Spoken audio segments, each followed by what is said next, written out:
morning to you, President. And I'm sorry we just popped in your office, so you didn't No get problem. to, Yes. do your rituals. Sure. I mean, maybe my first question now to you will be, you did. I mean, you're a spiritual person. Indeed. How did that come about? Well, I must say that at the end of the day, one has to realize that there is a maker in heaven. I have my own faith, and my faith is that God created men for his edification, for his glory, and for his honor. And we are a people of God, and we have a God as a people. And that God expects certain traits from us in honor, in our behavior, in our integrity, in issues of probity, honest, in issues of service to each other, sacrifice, and more importantly, having a track record of accountability. So that's what drives me, and that's what has enriched my faith, believing that Jesus Christ died for all of us so that we are saved from our sinfulness. I'm not ashamed of my faith. I'm very proud because I know that that is the truth and nothing but the whole truth. How is that your faith? How does that shape your politics? Especially looking at that politics is where people insult each other, people fight. There's a lot of violence in politics. How does your faith, help you to shape your politics? Well, that's so fundamental, and thanks for asking that, Sensele, because for me, politics is not a vocation where we must be doing dirty things, uncouth things, cruel things, violent things.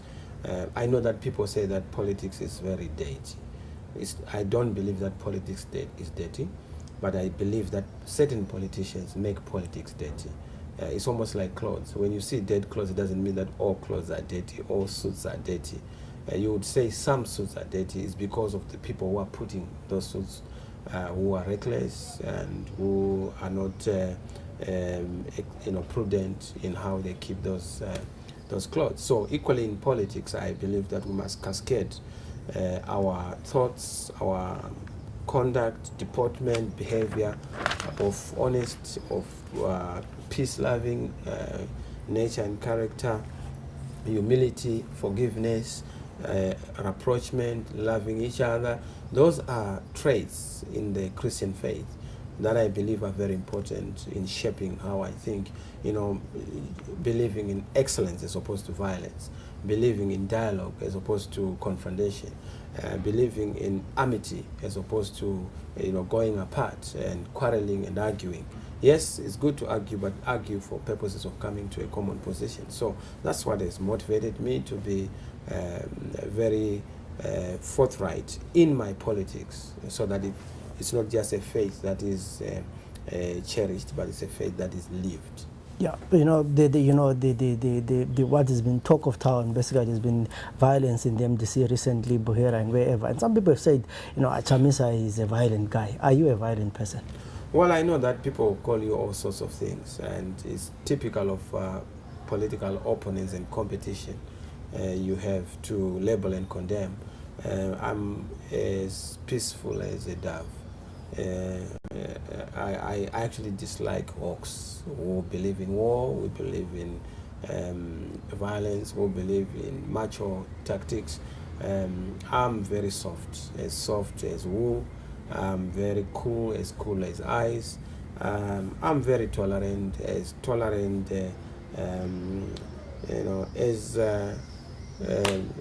anything that you would compare to. But I know that political opponents will always want to say things. It's something that is actually giving me, headaches and heartaches to see the part of excellence in terms of its character and its content, its nature. It has never been a violent party, but we've been at the receiving end of violence. Myself, if you remember, I was actually attacked at the airport and left for dead.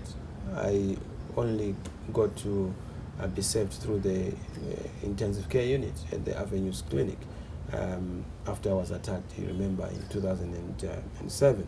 I've been attacked several times, so I've been at the receiving end of violence, and I know what violence does to a nation, what violence does to a society. It's something that I will never support or associate with. those unfortunate circumstances within MDC are actually being sponsored from outside. They're actually being sponsored by certain forces, and our security reports that we now have in intelligence briefings indicate that yes, there are people from ZANU-PF, from other parties, and being sponsored by certain forces that are actually actively putting on our own regalias agent provocateurs to advance and progress an agenda of violence, which is alien to our character and culture. You started politics at a young age. First year at poly, you are already in the SRC, you are fired or expelled from school, and 25, you're already an MP. Tell me about the young Chamisa. Where did you grow up? Or did you grow up in a political active family? What made you, Oh, very interesting. And thank you for that question, Zanzele. My family is actually not political in any manner or way. In fact, the entire families are political. I'm the first person to be a politician in my family. But what I can tell you is that our family is a family of kings. It's a family of chiefs. Our great grandfathers were actually in leadership, very instrumental in their leadership. So there's an area actually called the Chamisa area where we are in charge. So leadership is something that is part of the family. It runs in the family. It's not something that we have looked for. But politics in the context of national politics is something that I have initiated. And I did not invite myself into politics, but circumstances drove me into it. But partly I think it's also God's calling to say, this is what you're cut out for. For me, politics is as natural as oxygen. Zimbabwean politics is highly tribal. Karanga versus the Zulu, Ndebele, Shona, and all those kind of. And there are some people who have said, Chamisa is Karanga, Mnangagwa is Karanga. No, he's just, Mnangagwa's puppet. Later on, they're going to form a GNU. What's your response to that? Well, I think it's an insult to think that I'm capable of being a poodle or a puppet. Yeah. It's not possible for people who do not agree on certain things to actually be compatible.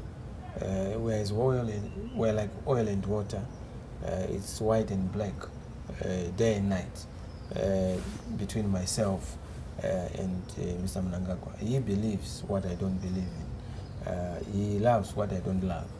He thinks what I don't think. So there's no way we can ever be related or associated in any manner.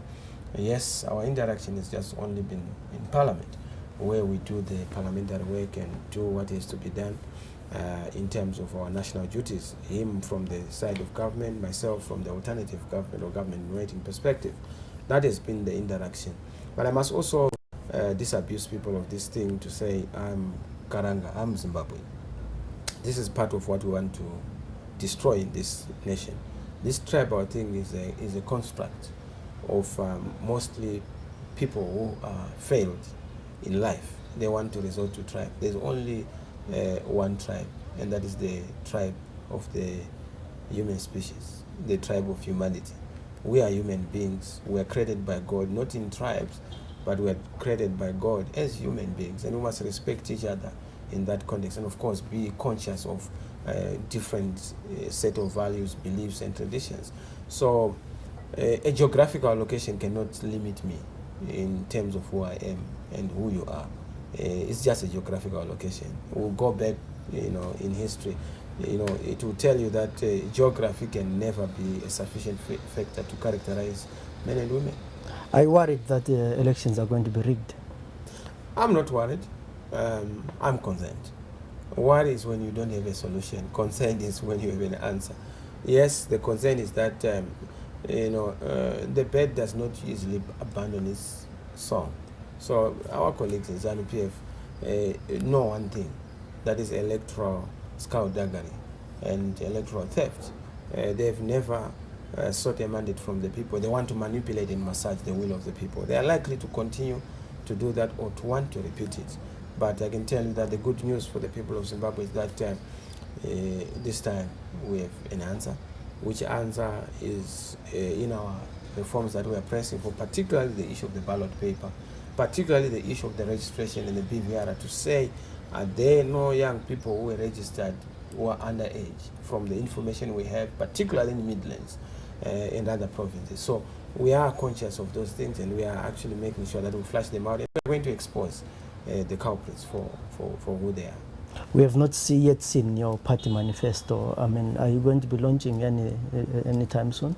Very much. I mean, we can't launch a manifesto before we have had the proclamation and also the nomination dates, the sitting of the nomination court. Once that has been done, we'll then be able to move to the stage. The manifesto is already there. Very powerful document we have, and it's an exciting document. We hope to then launch it once the dates have been announced and pronounced. We cannot basically end this interview without talking about the issue that everyone is talking about. Your rise to power, the Coupe issue. As the MDC, are you guys finding each other, or we are going to see a split? Well, don't call it a split. If an individual chooses not to be part of the party, it's not a split. A split is when structures go apart. But when an individual chooses to say they are no longer happy with the party, it's just withdrawing their membership. I don't know why you are very generous with the terms and framing of issues. You call it a split. If Coupe feels that she's no longer part of the party, it doesn't make it a split. She has just gone away. This is not the first time members have joined or unjoined, been elevated or are demoted on account of their own interests. Because you know that political parties are an aggregation of interests and an articulation of interests. So to the extent that she feels that her interests are not being advanced by the party, she has a right to exit. But we are trying our best. In fact, I've been given a mandate by the National Council to make sure that Coupe is dealt with in the context of the Constitution. She has not been coming to meetings. She has communicated in a manner to undermine the collective and the interests of the party. All those issues have been articulated to her by the National Council. But we hope that senses will come to all the members of the party and make sure that we see the bigger picture, as opposed to pursuing our narrow interests. The bigger picture is for us to have democracy in this country, return our country to legitimacy, return our country to accountable leadership and the people's will.